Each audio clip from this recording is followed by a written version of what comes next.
થઈ ગયા છે આપણે તૈયાર. એનિવર્સરી છે મમ્મી પપ્પાની, પણ જવાનું છે લગનમાં, બરોબર છે?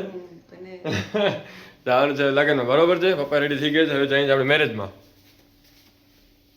હવે આપણે આવી ગયા છીએ આપણા રિલેટિવના, મારા ભાઈના મેરેજ છે, એમાં મસ્ત લગ્ન કરે છે ઓર્ગેનાઇઝ. જોઈએ કેવો છે આખો લગ્નનો માહોલ, બહુ વસ્તુ મસ્ત છે અંદર.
हमारी भूख लगती है असा की नहीं चाहे और तुझे पड़ा ला ले ला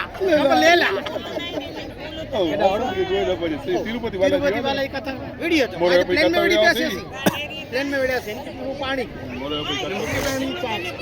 असा की लगी भूख उनके घर से इंग्लिश में पूछा उनकी इंग्लिश अच्छी नहीं ता उनके जो टी इंग्लिश में हाउ मच टाइम पर सर आज न खपे वो समझिए कि नहीं करता हम तो न खपे टी गाना मांगता आज 250 रुपया आई आज प्लेन में बैठा जमाई ऐसे बाजू में बैठा मिलन भाई पियो पियो पियो आज 250 मिलन भाई